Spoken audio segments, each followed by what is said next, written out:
Hello students, welcome to my YouTube channel. आज की date है 30th अप्रैल। मेरा नाम है मयूरी भागवानी एंड आज हम 30th अप्रैल की द हिंदू न्यूज़पेपर की जितनी भी इंपॉर्टेंट न्यूज़ है रिगार्डिंग यूपीएससी, इन सभी को हम यहाँ पे डिटेल में डिस्कस करेंगे एंड समझेंगे कि किस तरह के क्वेश्चन हमसे पूछे जा सकते हैं। सो आज हम काफ़ी लंबे ब्रेक के बाद शुरू कर रहे हैं, तो आई होप आप लोगों को ये सेशन अच्छा लगे।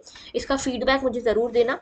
आप फीडबैक देने के लिए मुझसे टेलीग्राम पे जुड़ सकते हो, मेल आईडी के थ्रू आप मुझे अपना फीडबैक दे सकते हो और ट्विटर के थ्रू भी आप मुझसे कनेक्ट कर सकते हो।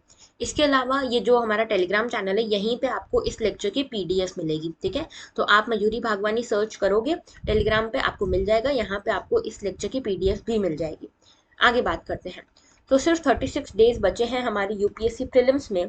तो जो लोग भी अभी अटेम्प्ट देने वाले हैं यूपीएससी प्रीलिम्स 2022 का, उन लोगों के लिए बहुत ही कम और बहुत ही क्रूशियल टाइम है। तो आप लोग अपना टाइम बिल्कुल भी वेस्ट मत करना और अपना सारा का सारा टाइम यहाँ पे अपना जितना भी नॉलेज है उसको कंसोलिडेट करने में लगाओ। ओके। और कुछ चीज़ें होती है, कुछ लास्ट मिनट टिप्स होती हैं। जैसे कि आप यहाँ पे जो एकदम ऐसी चीज़ें होती है ना, कन्वेंशनल चीज़ें जो आती हैं जनरली पेपर में, जैसे कि मैप्स हो गए, ठीक है, जैसे कि नेशनल पार्क्स हो गए, डिसीजेज हो गए, ठीक है, फेस्टिवल्स हो गए कल्चर में से, ठीक है, जो इंपॉर्टेंट मॉन्यूमेंट्स होते हैं या कल्चरल हेरिटेज होता है, ये सब हो गया। इन सब की एक लिस्ट आप यहाँ तो तैयार कर लो, या तो तैयार नहीं है तो नेट से कहीं से डाउनलोड कर लो। लेकिन ये सारी चीज़ें ना ऐसी हैं जो आपको करके जानी चाहिए, और ये एक दिन में नहीं होगी, ये आपको डेली एक एक घंटा आप इसको दोगे तब जाके ये कंप्लीट होगा। ओके, तो इसके ऊपर स्पेशल फोकस देना। आगे बात करते हैं टुडेज पिंच ऑफ पॉजिटिविटी की। रास्ते हजार हैं, चलना तो पड़ेगा, सूरज सा बनना है, जलना तो पड़ेगा। तो देखो यहाँ पे क्योंकि 36 डेज ही बचे हैं, मैंने आपको पहले एनसिस कर दिया है थोड़ा सा। अब मैं थोड़ी सी पॉजिटिविटी दे देती हूँ कि देखो, हमको हमारा जो गोल है वो बहुत बड़ा है। ठीक है, हमारा गोल इतना बड़ा है कि आपको सूरज सा चमकना है, और सूरज सा चमकने के लिए आपको उतना जलना भी पड़ेगा, उतने एफर्ट्स डालने भी पड़ेंगे। एंड बिलीव मी, आपके जो सारे एफर्ट्स हैं ये बिल्कुल भी वेस्ट नहीं जाने वाले। एक एक एफर्ट, एक एक दिन का एफर्ट आपका लाइफ में काम आएगा, आपका काउंट होगा। ठीक है, तो यहाँ पे अगर आपको सूरज सा बनना है तो आपको जलना पड़ेगा। ओके, आगे बात करते हैं। आज के टॉपिक्स देख लेते हैं। GS1 में हमारे पास कुछ भी नहीं है। GS2 में हम देखने वाले हैं यहाँ पे इंटरनेशनल रिलेशन में अल अक्सा मॉस्क के बारे में। पॉलिटी में देखेंगे लीगल एंटिटी, मदर नेचर। ये क्या है, लीगल एंटिटी क्या होती है? मदर नेचर को एक टाइटल दिया गया है लीगल एंटिटी का, मद्रास हाईकोर्ट ने ये टाइटल दिया है, क्या है इसको देखेंगे। गवर्नेंस में देखेंगे language phonocide. Now see this is a very interesting term. Genocide आप सभी ने सुना होगा, है ना, जीनोसाइड। और अभी इसका ही नाम जो है चेंज करके फोनोसाइड यहाँ पे कहा जा रहा है। फोनोसाइड इज क्या, यहाँ पे फोनो का मतलब है लैंग्वेज, तो लैंग्वेज की जो मर्डर्स हो रहे हैं उसको हम फोनोसाइड कहते हैं। तो लैंग्वेज फोनोसाइड आप इसको समझ सकते हो। GS3 में DM यानी कि डिजास्टर मैनेजमेंट में हम देखेंगे हीट वेव के बारे में। इकोनॉमी में देखेंगे 8 कोर सेक्टर्स या 8 कोर इंडस्ट्रीज के बारे में। सिक्योरिटी में देखेंगे आइसिस होरासन, इसके बारे में देखेंगे। एंड GS4 में we have nothing for today. Okay, अच्छा ये वाला जो है ना लैंग्वेज फोनोसाइड, ये वाला एडिटोरियल है जो हम आज लेंगे। लेकिन इसमें जब हम इस एडिटोरियल को लेंगे तो आपको मैं बताऊंगी कि इसमें काफी ज्यादा क्रिटिसिज्म किया हुआ है, ठीक है, सीधे सीधे तौर पे गवर्नमेंट का। और एक काफी नेगेटिव पर्सपेक्टिव है इसमें, ठीक है, काफी हार्श वर्ड्स भी यूज किए गए हैं। लेकिन हमको इसकी लैंग्वेज बोरो नहीं करनी है, हमको इसके पॉइंट्स बोरो करने हैं। ओके, क्योंकि देखो अल्टीमेटली हमको भी गवर्नमेंट का पार्टी बनना है आगे जाके, तो हम ऐसे गवर्नमेंट के अगेंस्ट इतना ऐसा ऐसा नहीं बोल सकते। ठीक है, तो आगे बात करते हैं, पहले आर्टिकल के साथ शुरू करते हैं। Mother nature a living being with legal entity, Madras high court. तो मद्रास हाई कोर्ट एक कोर्ट, जो एक केस था, एक प्रोसीडिंग था, उसी के ऊपर यहाँ पे जजमेंट दे रही थी। उसी में इन्होंने बोला है कि मदर नेचर को हम एक लिविंग बीइंग की एंटिटी दे रहे हैं, एक लिविंग बीइंग का टैग दे रहे हैं, इनको एक लीगल एंटिटी मान रहे हैं। ठीक है, तो यहाँ पे पहले ये लीगल एंटिटी क्या होता है ये समझते हैं, एंड देन हम वापस आएंगे इस आर्टिकल के ऊपर। तो देखो यहाँ पे जूरिस्टिक पर्सन या फिर इसी को बोलते हैं legal entity. Okay, legal entity. अब देखो ये क्या होता है, आपने कई बार सुना होगा, ये काफी न्यूज में भी रहती है ऐसी न्यूज वगैरह, कि यहाँ पे इस रिवर को नेचुरल पर्सन का टैग दे दिया गया है या लीगल एंटिटी का टैग दे दिया गया है, इस माउंटेन को लीगल एंटिटी का टैग दे दिया गया है, एनिमल्स को लीगल एंटिटी का टैग दे दिया गया है। सो बेसिकली ये होता क्या है? तो देखो दो तरह की लीगल एंटिटीज होती हैं। एक होती है ह्यूमन एंटिटी, ठीक है, जिसको हम नेचुरल पर्सन कहते हैं, ओके, और दूसरी होती है नॉन ह्यूमन एंटिटी, जिसको हम लीगल पर्सन या जूरिस्टिक पर्सन कहते हैं, ठीक है। तो यहाँ पे जैसे मान लो कि यहाँ पे एक पर्सन है, ठीक है, ये तो अपने राइट्स के लिए लड़ने के लिए कोर्ट में जा सकता है, ठीक है, तो यहाँ पे ये नेचुरल पर्सन है। लेकिन कई सारी ऐसी एलिमेंट्स हैं हमारे नेचर में, जैसे कि हमारा खुद का नेचर हो गया, रिवर्स हो गई, माउंटेन्स हो गई, एनिमल्स हो गए, ये लोग अपने राइट्स के लिए किसी कोर्ट में जा नहीं सकते। कोर्ट इनको अलग से यहाँ पे राइट्स दे सकता है अंडर दिस थिंग, यहाँ पे इसको जूरिस्टिक पर्सन या लीगल एंटिटी का टैग देकर। तो यहाँ पे जूरिस्टिक पर्सन जो है ये लॉ क्रिएट करता है, ठीक है, लॉ अपने हिसाब से जूरिस्टिक पर्सन क्रिएट करता है to treat them in the same way as natural person for legal purposes, ठीक है, तो इनको नेचुरल पर्पस की तरह इसको ट्रीट किया जा सकता है। Therefore, juristic persons have rights and obligations and need to meet certain duties in certain cases. तो यहाँ पे होता क्या है कि यहाँ पे देखो कई सारे गॉड्स को, कई सारे रिवर्स, एनिमल्स, माउंटेन्स, इन सबको यहाँ पे लीगल एंटिटी का दर्जा दिया गया है अभी तक, ठीक है। अब इसमें थोड़ी सी और चीजें समझो। जैसे यहाँ पे देखो अभी तक किस किस को यहाँ पे लीगल एंटिटी का दर्जा मिला है, कुछ डीटीज को, कुछ भगवानों को यहाँ पे एंटिटी का मिला है लीगल एंटिटी का दर्जा, ठीक है। उसके अलावा एनिमल्स को Punjab and Haryana high court ने दिया था। रिवर्स को तो गंगा यमुना रिवर्स जो है इनको उत्तराखंड हाई कोर्ट ने लीगल एंटिटी माना हुआ है, ठीक है।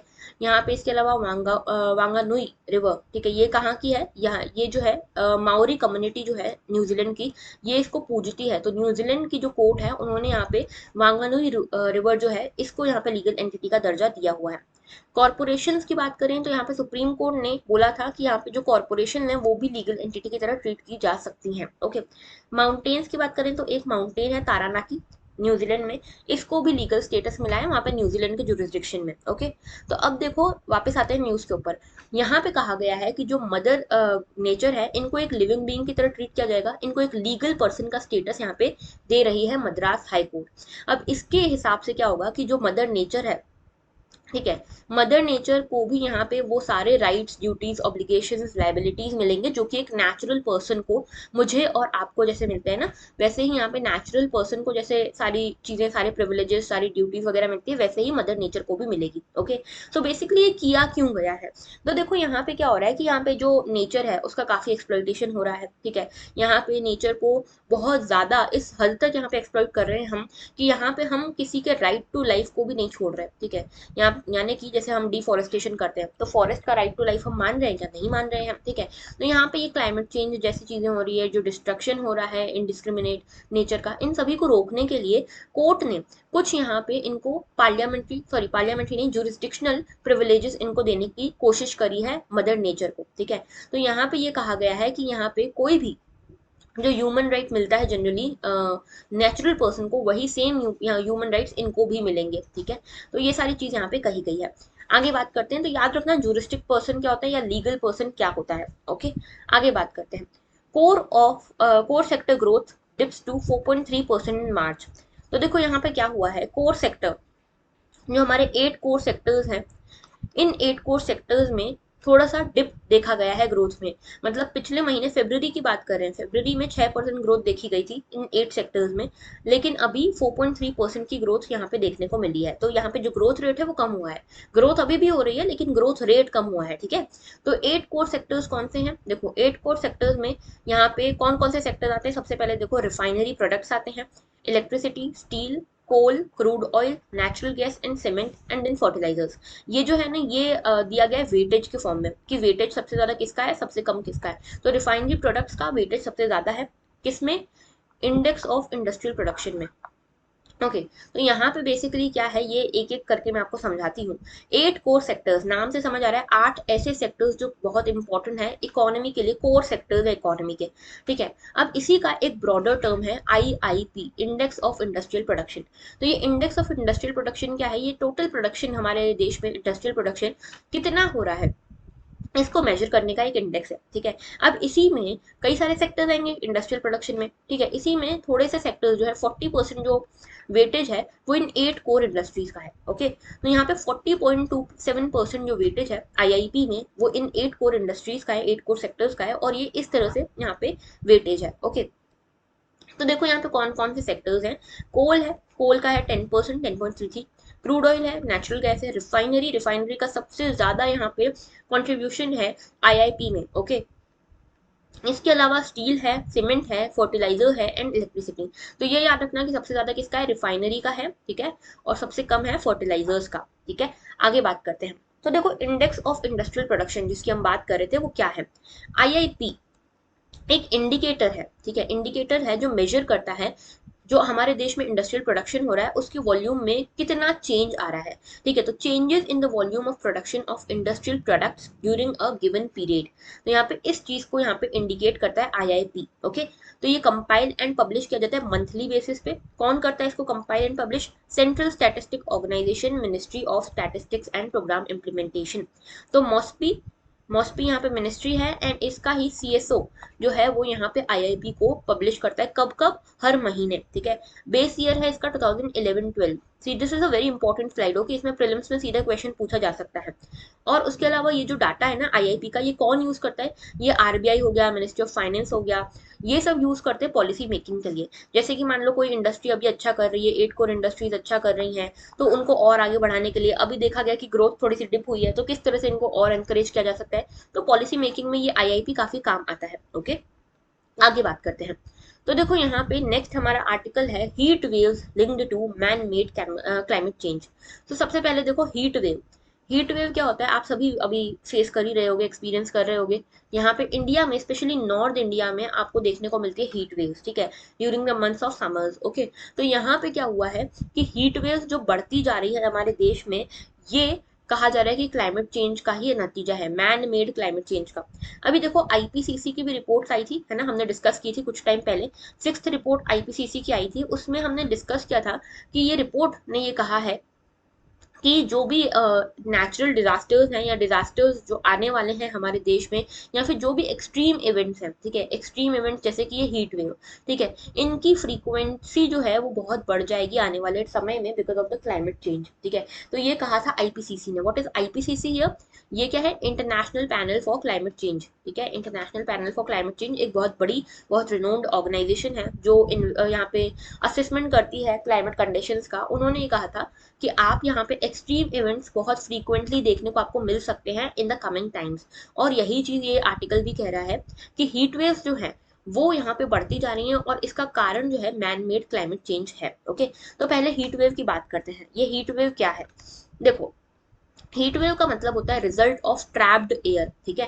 ट्रैप्ड एयर, आपने कभी ऐसा देखा है जैसे आप कार में हो, ठीक है, कार का सारा फ्यूल वगैरह आपने बंद कर दिया है, इंजन बंद कर दिया है, ठीक है, बड़ी गर्मी है, समर्स है, और आप ने सारी खिड़कियां बंद करी हुई है, एसी वगैरह सब बंद है, वेंटिलेशन का कोई जरिया नहीं है, तो कार में कैसा आपको फील होता है, वो पूरा ट्रैप्ड हीट होती है ना। तो वही चीज, वही वैसा ही पूरा सिस्टम जो है हीट वेव का सिस्टम होता है। तो यहाँ पे हीट वेव में क्या होता है कि पूरा की पूरी एयर जो होती है वो ट्रैप्ड हो जाती है, ओके। और यहाँ पे तो और एक दो चीजें फैक्टर्स जो है काम करते हैं, जैसे कि high atmospheric pressure moves into the area and last for 2 or more days। अब देखो हाई एटमॉस्फेरिक प्रेशर की इंपॉर्टेंस क्या है। देखो आपको पता है हाई प्रेशर, लो प्रेशर, ठीक है, जब भी विंड्स मूव करती हैं सरफेस पे तो वो इस तरह से करती हैं, high pressure to low pressure move करती हैं। लो प्रेशर से जो विंड है वर्टिकल बेसिस पे देखें तो आप यहाँ पे देखोगे विंड्स जो है वो ऊपर अपवेल करती हैं, ठीक है। इनके अपवेल करने के कारण क्या होता है, इवेपोरेशन होता है। इवेपोरेशन होने के कारण क्या होता है, ऊपर यहाँ पे क्लाउड्स बनते हैं, कंडेंसेशन होता है, ठीक है। जब इवेपोरेशन हुआ, कंडेंसेशन हुआ, तो प्रेसिपिटेशन भी होगा, यानी कि बारिश भी होगी, और अल्टीमेटली जो है टेम्परेचर सही हो जाएगा, स्टेबिलिटी थोड़ी सी आ जाएगी, ठीक है, थोड़ा सा रिलीफ मिल जाएगा। लेकिन हाई प्रेशर में क्या होता है, यहाँ पे देखो लो प्रेशर से तो हवाएं चलती है, ठीक है, इस तरह से यहाँ पे डाइवर्ट होती हैं, ओके। और हाई प्रेशर पे यही हवाएं आके, विंड्स आके सिंक करती हैं, ठीक है, सिंक करती हैं। और जहां विंड सिंक करती हैं वहां पे इवेपोरेशन का कोई स्कोप नहीं है, कंडेंसेशन का कोई स्कोप नहीं है, और प्रेसिपिटेशन का भी कोई स्कोप नहीं है, ठीक है। तो यहाँ पे इस तरह की कंडीशन बन जाती है हाई प्रेशर कंडीशन, जहाँ पे ना इवेपोरेशन हो रहा है ना प्रेसिपिटेशन हो रहा है, और जो सारी की सारी एयर है, जो भी हीट वाली जो विंड्स है, वो सारी की सारी ट्रैप हो गई है एक जगह पे, समझ गए। तो हाई प्रेशर की ये इंपॉर्टेंस है इस हीट वेव को क्रिएट करने में, ओके। अब देखो यहाँ पे सबसे ज्यादा हीट वेव आपको कहाँ देखने को मिलती है, तो ये पूरा का पूरा नॉर्दर्न एमपी जो है, कहीं कहीं तो महाराष्ट्र तक अभी फैल गई है, तो यहाँ पूरे रीजन में आपको हीट वेव देखने को मिलती है। सबसे ज्यादा आप देखोगे तो यहाँ वेस्टर्न राजस्थान, ईस्टर्न राजस्थान में, उसके अलावा ये एमपी हो गया, यूपी हो गया, पंजाब हो गया, दिल्ली हो गया, ये विदर्भ रीजन हो गया, ठीक है, इन सब मेजर रीजन में आपको देखने को मिलती है हीट वेव, ओके। आगे बात करते हैं। तो देखो जैसा कि मैंने आपको बताया कि हाई प्रेशर कैसे क्या काम करता है, तो देखो यहाँ पे हाई प्रेशर है, यहाँ पे विंड्स जो है ये इस तरह से सिंक कर रही हैं। क्योंकि ये विंड्स सिंक कर रही हैं तो यहाँ पे क्या होगा, यहाँ पे कोई क्लाउड्स नहीं बनेंगे, कोई प्रेसिपिटेशन नहीं होगा, कोई इवेपोरेशन नहीं होगा। ओके, तो हीट वेव्स जो है ये इस तरह का हाई प्रेशर सिस्टम बना लेती हैं, जो स्ट्रेंथन होता रहता है ओवर द टाइम, और ये कई दिनों तक जब यहाँ पे टिक जाए, ठीक है, कई डेज तक, कई वीक्स तक अगर ये टिक जाए ये हाई प्रेशर सिस्टम, तो ये इस तरह का डोम बन जाता है, ठीक है। और यहाँ पे इस तरह से एयर जो है वो ट्रैप हो जाती है, अब इसके बाहर एयर निकल नहीं पा रही, ठीक है, तो यहाँ पे हीट वेव्स और ज्यादा इंटेंसिफाई होने लगती है। हाई प्रेशर सिस्टम में क्या होता है, एयर डाउनवर्ड मूव करती है, देख रहे हो यहाँ पे डाउनवर्ड मूव करिए, इसका पेरीफेरी है जहाँ पे ये लो प्रेशर थोड़ा सा सिस्टम है, तो यहाँ से अपवेल कर रही है, ठीक है। जो मेन एरिया है ना जहाँ पे हीट वेव है वहां पे तो डाउन, यहाँ पे नीचे ही आ रही है, डाउनवर्ड मूवमेंट है, सिंक ही कर रही है एयर। ओके, उसके अलावा जो फोर्स है, ये जो फोर्स है ये प्रिवेंट करता है एयर को कि ये ग्राउंड के नियर रहे, ठीक है। This prevents the air near the ground from rising, ये राइज नहीं होने देती एयर को, और जब राइज नहीं होगी एयर, इवेपोरेशन नहीं होगा तो कुछ नहीं होगा, प्रेसिपिटेशन कंडेंसेशन कुछ नहीं होगा। Sinking air act like a cap, तो यहाँ पे देखो ये जो एक्ट, ये जो एयर है जो सिंक कर रही है ये इस तरह से एक कैप का फॉर्मेशन बना रही है। जो भी चीजें, जो भी वार्म चीजें, जो भी वार्म वेव्स विंड्स हैं अंदर, वो यहाँ पे ट्रैप होके रह जा रही है इस कैप के अंदर। ओके, तो ये था पूरा हीट वेव के बारे में हमने समझा, पूरा ज्योग्राफी और डिजास्टर मैनेजमेंट को दिखाते हुए, समझते हुए, ठीक है। तो अभी इंडिया जो है इन हीट वेव्स के चपेट में आया हुआ है, और इसके पीछे मेन रीजन बताया जा रहा है ह्यूमन इंड्यूस्ड क्लाइमेट चेंज। तो यहाँ पे जो ग्रीन हाउस गैसेज होती है जैसे कि CO2, ठीक है, ये CO2 क्या करती है, ये CO2 इस तरह का एक ट्रैप बना लेती है। CO2 आप सभी को पता है ग्रीन हाउस गैसेस किस तरह से काम करती हैं, ये इस तरह से एक हमारे अर्थ के एटमॉस्फेयर के आसपास ये ट्रैप बना लेती हैं ये, ठीक है। और ये इस तरह का ट्रैप होता है जिसमें जो सनलाइट है वो अंदर आ तो सकती है लेकिन इसके बाहर जा नहीं पाती, ठीक है, यहाँ पे फिर ये रिफ्लेक्ट हो जाती है। तो यहाँ पे क्या होता है, हीट वेव जो होती हैं वो यहाँ पे स्ट्रेंथन होती रहती है, क्यों, क्योंकि आफ्टर मल्टीपल रिफ्लेक्शंस अंदर ही रह जाती हैं यहाँ पे ग्राउंड के पास में, ठीक है। तो ये सब कारण है। इसके अलावा यहाँ पे देखो इसके साथ साथ जो टेम्परेचर्स बढ़ रहे हैं वो एक कारण है, ग्लेशियर्स मेल्ट हो रहे हैं, सी लेवल बढ़ रहा है, ये सभी यहाँ पे पूरे बायोस्फीयर में कुछ ना कुछ चेंज कर रहे हैं, और इसके कारण हीट वेव हमको देखने को मिल रही हैं। ओके, अच्छा, there was already a 3-fold rise in extreme precipitation events in India. तो जैसे कि मैंने आपको बताया IPCC की जो रिपोर्ट आई थी, 6th रिपोर्ट, उसने बोला था सारी चीजें बढ़ेंगी, ठीक है, सारी चीजें एक्सेलरेट होंगी, तो प्रेसिपिटेशन भी हमारे यहाँ पे ट्रिपल हो गया था, ठीक है। प्रेसिपिटेशन यानी कि जो बारिश होती है, रेनफॉल होती है, वो भी ट्रिपल हो गई थी। ओके, पहले तो नॉर्थ इंडिया में ये जो रेनफॉल है कम हुई, लेकिन बाद में ये और बढ़ने लगी, और इनफैक्ट क्या हो रहा है ना, एक वेरिएशन इस तरह का भी क्रिएट हो रहा है कि नॉर्थ इंडिया जो है, नॉर्थ इंडिया में जो रेनफॉल है, प्रेसिपिटेशन है, कम हो रहा है, और साउथ इंडिया में प्रेसिपिटेशन बढ़ रहा है। ओवरऑल देखें पूरे इंडिया में तो प्रेसिपिटेशन बढ़ रहा है, ठीक है। इसके साथ यहाँ पे पॉल्यूशन भी बढ़ रहा है। अब पॉल्यूशन को रोकने के लिए हम क्या कर सकते हैं, तो देखो हम यहाँ पे क्लीन कुकिंग फ्यूल यूज कर सकते हैं रूरल हाउस होल्ड्स में, ठीक है। इंडो गैंगटिक प्लांट्स पे सबसे ज्यादा हमको यहाँ पे यूज करने की जरूरत है इस तरह के क्लीन कुकिंग फ्यूल को। इसके अलावा सोसाइटी में ट्रांसफॉर्मेशन हम लाएं, कार्बन डाइऑक्साइड का एमिशन हम कम करें, एडाप्टेशन करें, ये सब चीजें कर सकते हैं हम इसको कम करने के लिए। ओके, आगे बात करते हैं। तो देखो आगे हम नेक्स्ट आर्टिकल की बात करते हैं। At least 10 killed in powerful explosion at Kabul mosque. तो काबुल में एक मॉस्क है, वहां पे यहाँ पे 10 लोगों की जान चली गई है एक एक्सप्लोजन में। तो आप लोग सोच रहे होंगे अफगानिस्तान में है काबुल, और अफगानिस्तान में तो तालिबान ऑलरेडी आ चुका है, अफगानिस्तान में तो तालिबान ने ही अपनी सरकार बनाई हुई है, तो फिर अब कौन अटैक कर रहा है भाई यहाँ पे, तो यहाँ पे अटैक कर रही है दूसरी एक ऑर्गेनाइजेशन जिसका नाम है आइसिस खुरासन, ठीक है, जिसको आइसिस के कहते हैं। तो ये आइसिस खुरासन जो है अलकायदा के साथ मिलकर यहाँ पे जो है पाकिस्तान वाला रीजन जो है, और यहाँ पे अफगानिस्तान वाला जो रीजन है, इनको यहाँ पे काफी अटैक्स कर रही है। और यहाँ पे भी किसके ऊपर अटैक कर रही है, देखो अब हम बोलते हैं ना कि यहाँ पे हिंदू कंट्री है, मुस्लिम कंट्री है, अगर आप हिंदू मुस्लिम में बांट भी लोगे ना फिर यहाँ पे और डिवीजन होगा, ठीक है, हिंदू में बांटोगे तो कास्ट में डिवीजन होगा, और मुस्लिम में बांटोगे तो इनकी कास्ट में डिवीजन होगा। अब अफगानिस्तान में क्या है कि यहाँ पे मुस्लिम्स के भी दो टाइप सब टाइप्स रहते हैं, एक है शिया मुस्लिम्स, ठीक है, और एक है सुन्नी मुस्लिम्स। तो अफगानिस्तान जो है मेजोरिटी सुन्नी मुस्लिम्स की है। हमारे आसपास की जो कंट्रीज है ना, पाकिस्तान हो गया, अफगानिस्तान हो गया, यहाँ पे सुन्नी मुस्लिम ज्यादा है, ठीक है, शिया मुस्लिम्स माइनॉरिटी में है। तो इन शिया मुस्लिम्स के ऊपर ये एक्सप्लोजन हुआ है, ठीक है, तो ये माइनॉरिटी कम्युनिटी है यहाँ की, और इनके ऊपर ये एक्सप्लोजन हुआ है, ठीक है। तो आइसिस के जो है इन्होंने ये इसकी जिम्मेदारी ली है, हमने किया है ऐसा बोला है, ठीक है, इन्होंने कि इस्लामिक स्टेट जो है खुरासन प्रोविंस का, इन्होंने जिम्मेदारी ली है कि हमने ये अटैक किया है। अब देखो यहाँ पे आइसिस खुरासन के बारे में थोड़ी सी चीजें जान लेते हैं। आइसिस खुरासन को यहाँ पे Islamic State in Iraq and Levant Khorasan, ISIL के भी कहते हैं, ठीक है, इसको आइसिस के भी कहते हैं और इसको आइसिस साउथ एशियन ब्रांच भी कहते हैं, इस्लामिक स्टेट खुरासन प्रोविंस भी कहते हैं और साउथ एशियन चैप्टर ऑफ आइसिल भी कहते हैं। तो देख रहे हो टेररिस्ट ऑर्गेनाइजेशंस ने भी अपनी ब्रांचेस बना रखी हैं। ओके, अब ये क्या है, टाइमलाइन की बात करें तो देखो ये एक टेरर ग्रुप है जो 2015 में बनाया था एक पाकिस्तानी नेशनल ने, ठीक है, और ये जो पाकिस्तानी नेशनल था ये तहरीक ए तालिबान पाकिस्तान का ही एक फॉर्मर कमांडर था। अब देखो ये बोलते हैं ना कि आप किसी और के लिए गड्ढा खोदोगे तो उसमें आप पहले खुद ही गिरोगे, तो यहाँ पे पाकिस्तानी नेशनल ने ये आइसिस खुरासन बनाया और अभी आइसिस खुरासन जो है सबसे ज्यादा पाकिस्तान और अफगानिस्तान के ऊपर ही अटैक कर रहा है, ठीक है। और यहाँ पे जो है पाकिस्तान, उसके डबल स्टैंडर्ड्स आप देखो, जब इंडिया के ऊपर अटैक्स होते थे तो इंडिया कंडेम करता था आईसिस को, ठीक है, अब आईसिस को उस टाइम पे इंडिया कंडेम करता था, लेकिन पाकिस्तान बोलता था नहीं नहीं ऐसा नहीं है, आईसिस की दो ब्रांचेस हैं, ठीक है, एक जो इंडिया के ऊपर अटैक करती है, एक जो पाकिस्तान के ऊपर अटैक करती है। इंडिया के ऊपर अटैक करने वाली आईसिस ब्रांच तो बहुत बढ़िया है, गुड ये है, गुड टेररिज्म है, ठीक है, गुड आइसिस है, और पाकिस्तान के ऊपर जो अटैक करती है वो बैड आइसिस है, ठीक है, इस तरह का इनका एक आइडियोलॉजी थी, गुड टेररिज्म बैड टेररिज्म वाली, ठीक है। तो अब इन्होंने, ठीक है, चलो हमने इंडिया ने तो कर्ब कर लिया ये पूरी टेररिज्म को, ठीक है, लेकिन पाकिस्तान अभी नहीं कर पा रहे, पाकिस्तान और अफगानिस्तान में दिनों दिन मतलब हर एक दो दिन के बाद बम फटाके फूटने लगते हैं, ठीक है, तो यहाँ पे ये कर्मा लौट के आया है और क्या, ठीक है। अब देखो प्रेजेंट स्टेटस क्या है कि आइसिस खुरासन और अलकायदा के आपस में लिंक्स हैं और ये अटैक करते हैं अफगानिस्तान और पाकिस्तान के ऊपर, ठीक है। यूनाइटेड नेशन सिक्योरिटी काउंसिल का ये देखो 1267 रेजोल्यूशन है जिन्होंने अलकायदा के ऊपर यहाँ पे सैंक्शंस लगाए हुए हैं। आइसिस खुरासन जो है यहाँ पे इनके भी असेट्स वगैरह फ्रीज किए हुए हैं, ट्रैवल बैन, आर्म्स के ऊपर यहाँ पे बैन करा हुआ है, ये सारी चीजें अभी UNESCO sorry United nation security council ने अंडर रेजोल्यूशन 1267 की हुई है। तो अगर आपसे पूछा जाता है व्हाट इज 1267 रेजोल्यूशन, तो आपको पता होना चाहिए दिस इज एन रेजोल्यूशन जो कि यहाँ पे टेररिस्ट ऑर्गेनाइजेशंस के against United nation security council में पास होता है, ठीक है। तो आइसिस खुरासन ये है। आगे बात करते हैं, dozens injured in clashes at Al Aqsa. तो ये देखो ये अल अक्सा मॉस्क का पिक्चर है, यहाँ पे एक एक्सप्लोजन हुआ है और यहाँ पे कई सारे लोगों की जान गई है, ठीक है, और यहाँ पे ये जो एक्सप्लोजन हुआ है, ये जो टसल हुआ है, this has been between two parties, एक साइड पे है इसराइल, एक साइड पे है Philistine, okay.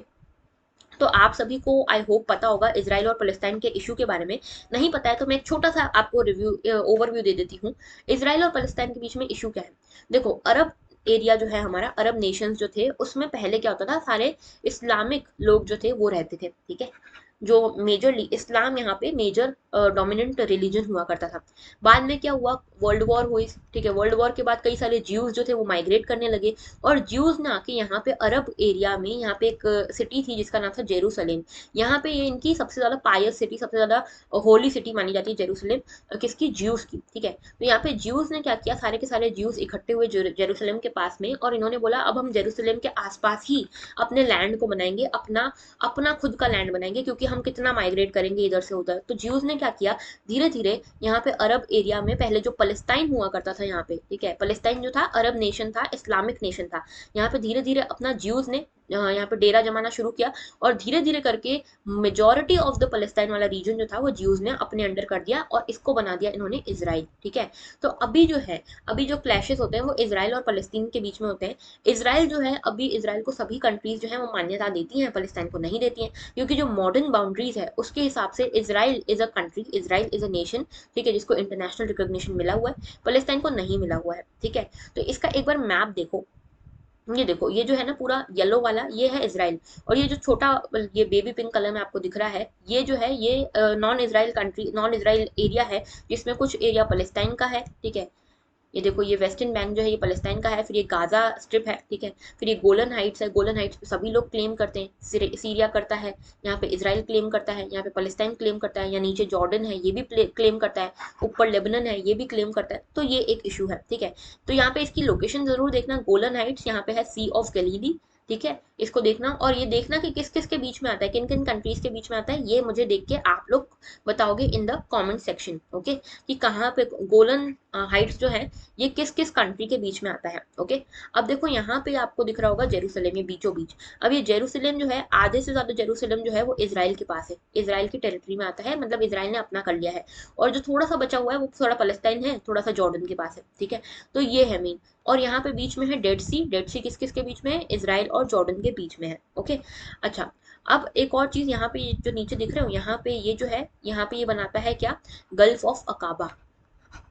Gulf of Aqaba, ये जो मैप है ना पूरा, आज आपका होमवर्क यह है कि आप जाके ये एटलस में जरूर देखना इस मैप को, ठीक है, बहुत इंपॉर्टेंट मैप है।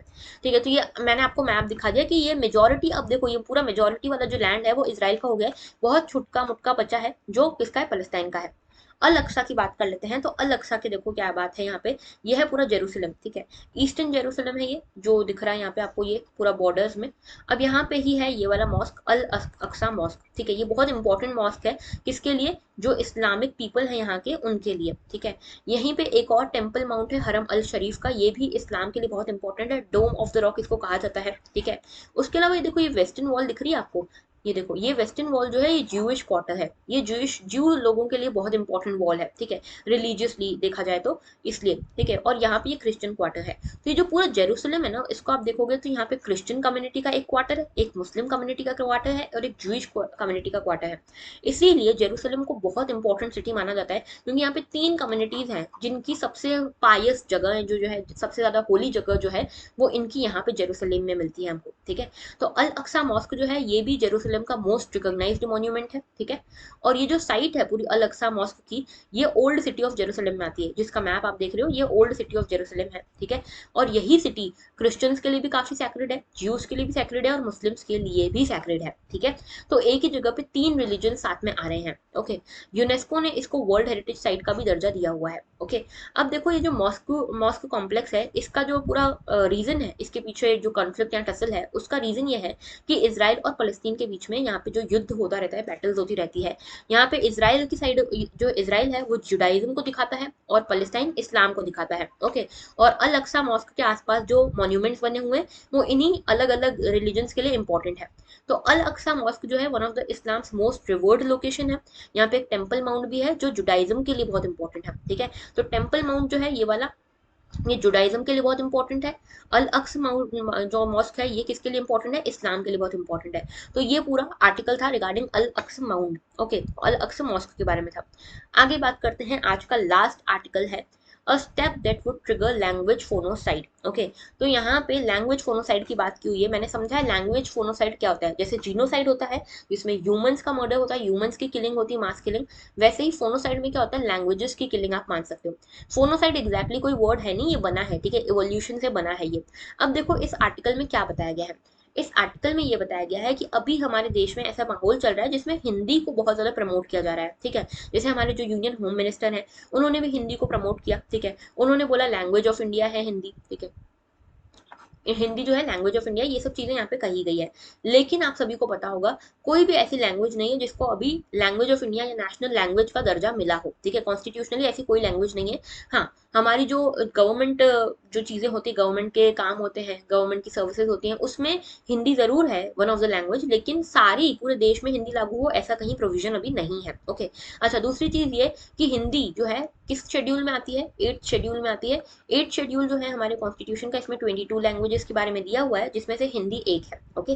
तो यहाँ पे ऑथर ये कहते हैं कि हिंदी के ऊपर जो ये ओवर जोर दिया जा रहा है ये गलत है, और ये जो है ये हिंदुइज्म की तरफ ये ले जाया जा रहा है, ठीक है। तो हिंदी को ये हिंदुइज्म के साथ जोड़ रहे हैं। वैसे देखो हिंदी जो है ये एक अलग सेपरेट लैंग्वेज है और इसका किसी एक रिलीजन के साथ रिलेशन है नहीं, लेकिन यहाँ पे ये कह रहे हैं, जो ऑथर हैं वो ये कह रहे हैं कि जो वीडी सावरकर जी हैं, इन्होंने यहाँ पे एक आइडिया लेके आए थे, ये हिंदी, हिंदू और हिंदुस्तान का, उसी आइडिया को यहाँ पे प्रोपोगेट कर रहा है गवर्नमेंट, ठीक है, गवर्नमेंट इसी को प्रोपोगेट कर रही है।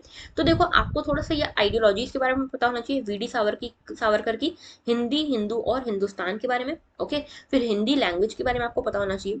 नाउ देखो यहाँ पे कुछ पॉइंट्स जो हमारे लिए इंपॉर्टेंट है, बस आपको उसी पे ध्यान देना है और पूरे आर्टिकल पे ध्यान नहीं देना है, ओके। तो देखो यहाँ पे क्या बताया गया है, ऑथर बताते हैं कि देखो 2 कंडीशन है। एक कंडीशन तो ये है कि सिर्फ आप हिंदी को प्रमोट करो और बाकी सारी लैंग्वेजेस को दबा दो, ठीक है, और यहाँ पे इसी लैंग्वेज के बेसिस पे आप अपने पूरे देश का निर्माण कर लो। दूसरी यहाँ पे कंडीशन ये है कि आप यहाँ पे सभी लैंग्वेजेस को फलने फूलने दो, लैंग्वेज की जो डाइवर्सिटी है उसको रहने दो। अब दोनों के एग्जाम्पल्स भी देते हैं जो हमारे लिए काफी इंपॉर्टेंट है, ठीक है। जैसे ये बोलते हैं कि पाकिस्तान ने भी ऐसा किया था। जब पाकिस्तान नया नया आज़ाद हुआ था तो ईस्ट पाकिस्तान वेस्ट पाकिस्तान हुआ करता था, ठीक है। दो पाकिस्तान हुआ करते थे, आपको पता है, ये इंडिया था, यहाँ पे पाकिस्तान था, ठीक है। ये कौन सा था, वेस्ट पाकिस्तान था, और यहाँ पे बांग्लादेश जो था वो ईस्ट पाकिस्तान था। तो ईस्ट पाकिस्तान के ऊपर यहाँ पे जिन्ना ने ये कहा, जिन्ना जो कि वेस्ट पाकिस्तान के लीडर थे, उन्होंने ये कहा कि यहाँ पे भी ईस्ट पाकिस्तान में भी अब उर्दू ही चलेगी, बंगाली नहीं चलेगी, ठीक है। तो उर्दू में ही सारे काम होंगे, बंगाली में नहीं होंगे। तो यहाँ पे लैंग्वेज को, एक लैंग्वेज को दबाने की कोशिश करी गई, और ये लैंग्वेज जो थी इस रीजन की, इस रिलीजन या जो यहाँ पे रीजन है, इसकी एक डोमिनेंट लैंग्वेज हुआ करती थी। तो बंगाली को दबा के उर्दू लाने की कोशिश की गई, and this was the triggering point. जो बांग्लादेश लिबरेशन मूवमेंट था उसका ये ट्रिगरिंग पॉइंट था। इसी के बाद क्या हुआ, इसी के बाद ईस्ट पाकिस्तान में इस तरह की नेशनलिस्टिक फीलिंग लाई, और इन्होंने यहाँ पे लड़ाई करी अपनी इंडिपेंडेंस के लिए, जिसमें इंडिया ने भी यहाँ पे बांग्लादेश को सपोर्ट किया, और अल्टीमेटली ये जो ईस्ट पाकिस्तान था वो एक लिबरेटेड कंट्री बन गया, बांग्लादेश। तो यहाँ पे एक तो एग्जांपल इसका देते हैं कि देखो हमको ऐसा नहीं करना चाहिए, क्योंकि ये पाकिस्तान ने ये करके देखा हुआ है और उन्होंने इसके कॉन्सिक्वेंसेस भुगते हुए हैं। वैसे श्रीलंका ने भी ऐसा किया हुआ था। श्रीलंका ने भी यहाँ पे ये कहा कि यहाँ पे जो सिन्हला, एक मिनट, श्रीलंका जो है, उन्होंने भी ये कहा कि हम भी यहाँ पे जो एक ही लैंग्वेज लाएंगे, सिन्हली लैंग्वेज लाएंगे, और तमिल्स को हम यहाँ पे हटा देंगे, मतलब तमिल लैंग्वेज को सप्रेस करने की कोशिश की गई, सिन्हली को आगे बढ़ाने की कोशिश की गई। तो वहां पे भी इसी तरह का कुछ कॉन्सिक्वेंस देखने को मिला। दूसरा दूसरा आइडियोलॉजी, दूसरा जो सिनेरियो है वो ये है कि आप सभी लैंग्वेजेस को फलने फूलने दो। अब इसी का एग्जांपल देते हैं यहाँ पे सिंगापुर, ठीक है। सिंगापुर जो है, यहाँ पे तीन लैंग्वेजेस मेनली है, ठीक है, तीन तरह की कम्युनिटीज रहती हैं, इंडियन, चाइनीज और मले पीपल रहते हैं, ठीक है। तो ये जो मले पीपल है ये उर्दू बोलते हैं, चाइनीज पीपल चाइनीज बोलते हैं, इंडियन पीपल हिंदी बोलते हैं, ठीक है। तो लेकिन यहाँ पे सिंगापुर में कोई भी लैंग्वेज को कर्व करने की कोशिश नहीं की गई है, जिसके कारण सिंगापुर आज हर तरह से काफी अच्छा कर रहा है। चाहे मान लो आप इनकी सोसाइटी को देख लो, काफी पीसफुल है, काफी हारमनी है यहाँ पे। और दूसरा यहाँ पे इनकी इकोनॉमी को देख लो, ठीक है, हर तरह से अभी जो है सिंगापुर काफी अच्छा कर रहा है। तो यहाँ पे अंत में ये कहते हैं, ऑथर जो है वो कहते हैं कि साथ में सिंगापुर के साथ अच्छा एक और है, साउथ अफ्रीका में भी ऐसे ही सेम सिस्टम है, ठीक है। तो ये जो है कंट्रीज जो है, ये इंपॉर्टेंट लेसन हो सकती है हमारे लिए, ओके।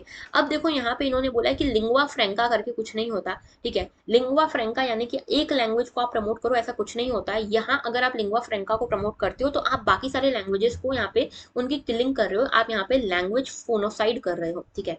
तो बेसिकली आपको ये कुछ एग्जाम्पल्स अपने मेंस के आंसर्स में आप लिख सकते हो, इसीलिए मैंने ये आर्टिकल दिया था, ओके। सो आज के लिए हमारे इतने ही आर्टिकल्स हैं।